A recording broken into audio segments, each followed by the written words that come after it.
Junio de 1941. Más de 3 millones de soldados, apoyados por 3.700 aviones y más de 3.000 tanques pertenecientes al Tercer Reich alemán, dan inicio a una de las operaciones militares más grandes de la historia, que las futuras generaciones conocerían como la Operación Barbarroja. Dentro de esta abrupta cantidad de soldados, iba un joven, apenas de 19 años de edad, con los nervios de punta, pensando que si sobrevive a ese primer día, sería de puro milagro. Su nombre era Kurt Nispel. Iba como artillero dentro de un tanque, pero lo que no sabía era que estaba a punto de convertirse en el mejor soldado alemán, pero también en el más odiado por los altos mandos del Tercer Reich. Nuestro protagonista Kurt Nispel nació el 20 de septiembre de 1921 en Salisfeld, un pequeño pueblo rural en las montañas de la región de los Sudetes. En ese momento aquella región pertenecía a Checoslovaquia, un país creado recientemente. Debido a la guerra, se borraron los registros de su familia, pero se sabe que nació en una familia humilde. Su padre era carretero, un trabajo que consistía en construir, ensamblar y reparar carretas de madera. Su madre se dedicaba al trabajo de campo y a cuidar de su hogar. No hay registros de que nuestro protagonista tuviera hermanos. A medida que pasaban los años, los automóviles y toda clase de vehículos con motor empezaron a dejar de lado las carretas jaladas por caballo, por lo que el padre de Kurt tuvo que adaptarse. Junto a su esposa y nuestro entonces pequeño protagonista, se mudó a otro pueblo, donde consiguió trabajo en un taller de mecánica, debido a sus habilidades con los vehículos. Para ese entonces Kurt Nispel ya tenía uso de razón y desde muy pequeño, desobedeciendo a su madre, con ese carácter rebelde que también mostraría más adelante dentro del ejército, seguía a su padre a su trabajo. Ahí poco a poco fue metiéndose en el mundo de los motores, habilidad que le serviría para convertirse en el mejor soldado del ejército alemán. Más adelante le tocó a nuestro protagonista ir a la escuela, aunque no hay muchos datos detallados de esa época. Se dice que mostraba desinterés por el estudio. Su única pasión estaba en los motores y todo lo que tuviera que ver con la mecánica. Él no era el típico alumno que buscaba con obsesión las buenas notas, solo asistía por obligación. Y desde esa temprana edad seguía mostrando ese carácter de rebeldía. No le gustaba obedecer las típicas reglas de la sociedad. Aunque tenía esa actitud de rebelde y de cuestionar todo, mostraba un profundo amor por la naturaleza y por los animales. Durante esa época de escuela, plantó un árbol en el pueblo donde vivía. Su pasión era cuidar con locura ese árbol. Cabe mencionar que nuestro protagonista se educó en escuelas manejadas por el gobierno checoslovaco y libre de la propaganda del Tercer Reich alemán. Por eso tenía un pensamiento libre y cuestionaba toda clase de autoridad y reglas. También es importante mencionar que los padres de Kurt Nispel eran de origen alemán, formaban parte de los alemanes en los Sudetes. Sin embargo, debido a las crisis geopolíticas de esos años, los Sudetes fueron entregados al territorio de Checoslovaquia. Entonces los padres de Kurt quedaron atrapados en otro país y nuestro protagonista, sin quererlo o saberlo, nació en esa nueva república. Pero en su casa se practicaban las tradiciones alemanas, incluso hablaban el idioma alemán. Esta parte es muy importante que recuerden para entender mejor la historia de Kurt Nispel. Del otro lado de las fronteras, Alemania, o también llamado el Tercer Reich, bajo la ideología que todos conocemos, pero que es penado mencionar en esta plataforma, empezaba a ser protagonista de muchos desacuerdos mundiales. Con la llegada de Adolf Hitler al poder, o también conocido como el Führer, el Tercer Reich alemán empezaba a rearmarse. Para que entiendan mejor la historia, tras la Primera Guerra Mundial y Alemania ser derrotada junto a sus aliados, los países vencedores echaron toda la culpa a Alemania, principalmente de empezar la guerra y ser los culpables de millones de muertes inocentes. Debido a esto, se le puso muchas restricciones y también se le quitó parte de su territorio, y dentro de esos territorios quitados estaban los Sudetes, donde vivían los padres de nuestro protagonista. Pero la restricción que más dolía a Alemania fue no permitirle tener un ejército durante muchos años venideros. Pero con la llegada de Adolf Hitler al poder, todo esto cambió. Para 1937, mientras nuestro protagonista, Kurt Nispel, con 16 años de edad, vivía una vida tranquila, ayudando a su mamá en las labores de la granja familiar y practicaba junto a su padre la mecánica automotriz con un pensamiento libre y lejos de las ideologías. Del otro lado de las fronteras, el antiguo país de sus padres y ahora su vecino, Alemania, adoctrinaba día a día a su gente, sobre todo a los jóvenes de la edad de nuestro protagonista, implantándoles la ideología del Tercer Reich. Y también, pese a las restricciones, se estaba rearmando brutalmente y convirtiéndose en una amenaza para Europa. El 30 de septiembre de 1938, el ejército del Tercer Reich alemán anexionó la región de los Sudetes al territorio de Alemania, con la excusa de que ahí en esa parte vivía gente en su mayoría de etnia alemana, aunque esta excusa era verdadera, ya que en ese territorio vivían en su mayoría alemanes. Los ojos del mundo no lo vieron así, decían que era una injusticia. Pero lejos de toda esa crisis geopolítica, nuestro protagonista Kurt Nispel, junto a sus padres, nuevamente cambiaron de país, por lo que en los días siguientes recibieron nuevamente la nacionalidad alemana.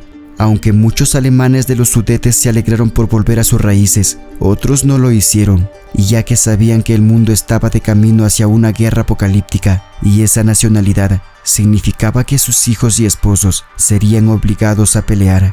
Para finales de 1939, mientras nuestro protagonista, con actitud rebelde, ya trabajaba en el taller automotriz donde también lo hacía su padre, y empezando a odiar día con día las reglas que le imponían en el taller y la rutina que debía seguir, recibió una noticia devastadora, pero a la vez inspirante. El Tercer Reich alemán había invadido Polonia y tras ese atentado, varios países del mundo, entre ellos Francia y el Reino Unido, le habían declarado la guerra, iniciando así la Segunda Guerra Mundial. En las semanas posteriores, el ejército alemán, con una propaganda increíble, empezó a reclutar a muchos jóvenes para unirse al glorioso ejército del Tercer Reich, con botas brillantes y uniformes que parecían actores de cine, y con la moral alta porque su ejército era invencible y estaba conquistando uno por uno los países de Europa. Muchos jóvenes empezaron a enlistarse voluntariamente, y aquí la vida tranquila de Kurt Nispel cambió para siempre, ya que decidió unirse voluntariamente al ejército. Aunque esta parte de su vida es controversial, muchos historiadores sugieren que se enlistó voluntariamente no porque era fanático o compartía la ideología alemana, sino para escapar de la rutina. Estaba harto de su trabajo, de seguir las reglas y de su rutina de sol a sol. En el ejército vio una oportunidad para ser libre, para conocer parte del mundo. Sin embargo, esa actitud rebelde que llevaba desde niño le terminaría afectando drásticamente en su carrera militar. El 6 de septiembre de 1940, mientras Alemania ya estaba en guerra con varios países, nuestro protagonista, haciendo caso omiso a sus padres, se enlistó en el ejército. Al pasar su entrevista, los oficiales alemanes vieron que era un genio en la mecánica, por lo que no le enviaron a la infantería, sino a la Panzerwaffe, el ejército de tanques. Es más, ni siquiera le hicieron pasar esa formación física inicial, donde por lo general los reclutas marchaban con rifles en sus hombros durante varios meses. Él pasó de frente a recibir teoría y a aprender a armar y desarmar piezas de esos monstruos blindados. Sin embargo, aquellas primeras semanas no fue fácil para Kurt Nispel, ya que recibió un intenso estudio de teoría, luego de cómo armar y desarmar piezas de los Panzer, principalmente del Panzer I y Panzer II. Aprendió a cambiar orugas en tiempo récord, bajo simulación de fuego enemigo. Estudió el mantenimiento de los motores Maybach y los sistemas de transmisión. Se le enseñó a conducir en terrenos extremos, en lodo profundo, zanjas antitanque y pendientes empinadas. Nispel demostró un control milimétrico del vehículo gracias a su experiencia previa con los automóviles, pero hasta ese momento no entraba en combate. Aunque la guerra estaba lejos de las escuelas militares, en el frente se volvía cada vez más sangrienta. El 1 de octubre de 1940, tras demostrar habilidades técnicas sobresalientes, Nispel dio el gran salto, ya que fue transferido a la tercera compañía de su batallón para entrenar en el Panzer IV, el tanque pesado de esa época. Aquí es donde los instructores descubrieron su verdadero superpoder. Aunque los tanquistas debían saber operar todas las posiciones, conductor, radiooperador, cargador y artillero, Cuando a nuestro protagonista lo sentaron en la mira de la torreta, dejó a todos boquiabiertos, ya que poseía una agudeza visual periférica fuera de lo común y una capacidad natural para calcular distancias a ojo, estimando la caída del proyectil y el movimiento del objetivo, sin necesidad de perder valiosos segundos midiendo. En resumen, apuntaba y sin pensarlo dos veces, disparaba, pero con una precisión que daba en el blanco, sin prepararse largos segundos como otros artilleros. Debido a esto, los instructores lo destinaron como artillero en la torreta de un tanque y también como cargador, ya que era corpulento y tenía buena fuerza para cargar esas municiones pesadas de los tanques. En los días siguientes, no fue enviado al frente, sino pasó los días entrenando como artillero en la torreta, en una nueva táctica de batalla, la llamada Guerra Relámpago. Entrenó cómo coordinar el disparo del cañón, justo en el breve instante en que el tanque dejaba de tambalearse al frenar. Aprendió el lenguaje ultra rápido y técnico que usaban las tripulaciones dentro del tanque, mediante auriculares y laringófonos, donde una palabra mal dicha significaba la muerte. Memorizó los puntos débiles, orugas, escotillas y motores traseros de los tanques franceses, británicos y soviéticos. Para finales de ese año 1940, Kurt Nispel, en entrenamiento, ya era un tanquista letal y su fama creció entre las filas del ejército, pero esa actitud rebelde empezó a molestar a oficiales alemanes, por lo que ya en más de una ocasión había sido encarcelado. Sin embargo, debido a su destreza, lo dejaban seguir. También nunca quería participar en los desfiles militares y tampoco quería cortarse el cabello, y no mostraba ningún respeto por sus líderes y peor por la ideología. Pero aún así, fue enviado a la unidad con la que entraría en combate, la 12ª División Panzer, porque la Operación Barbarroja, la gran invasión a la Unión Soviética, se acercaba. A las 3 de la mañana del 22 de junio de 1941, miles de cañones alemanes, sorpresivamente, empezaron a disparar hacia las posiciones en la frontera del ejército soviético. La Operación Barbarroja había empezado. Kurt Nispel esperaba en su tanque con muchos nervios, al igual que todos sus compañeros, ya que era la primera vez que entraba en combate. Después de que la artillería acabara de bombardear, serían los primeros en avanzar hacia las líneas soviéticas, pero para ese entonces, Nispel estaba como cargador y no como artillero, ya que era muy corpulento y podía cargar rápidamente los cañones. Sin embargo, otros no podían hacerlo tan velozmente como él. Tras acabar los bombardeos de la artillería, los más de 3000 tanques alemanes empezaron a avanzar hacia las posiciones soviéticas. Kurt Nispel estaba aterrorizado, ya que solo se podía ver humo. Parecía una película apocalíptica, pero se mantenía tranquilo. La desesperación para todos los tripulantes del tanque de Nispel llegó cuando a lo lejos vieron asomar tanques soviéticos. Todos entraron en pánico, incluso algunos se paralizaron del miedo, pero nuestro protagonista actuó con puro instinto de supervivencia. Su primera batalla empezó, pero para buena fortuna, logró destruir a sus primeros tanques soviéticos. El éxito de esa victoria dependió de Nispel, ya que cargaba los cañones sin importar nada a toda velocidad, sin importar si se quema. Así empezaron a avanzar por territorio enemigo, destruyendo todo a su paso. El comandante de Kurt notó su destreza, ya que en medio de la confusión de la batalla, y mientras los demás entraban en pánico, nuestro protagonista detectaba los peligros, salvándoles la vida y el tanque en muchas veces, por lo que pocas semanas después de ese primer día, fue ascendido a artillero en la torreta y a cargo de todo el tanque. Aquí empezó sus grandes hazañas. Durante los intensos combates en las estepas rusas, las tripulaciones alemanas se toparon con los nuevos y temidos tanques soviéticos, el T-34 y el KV-1. El blindaje de estos vehículos era tan grueso que los cañones alemanes comunes no lograban perforarlos de frente a distancias normales,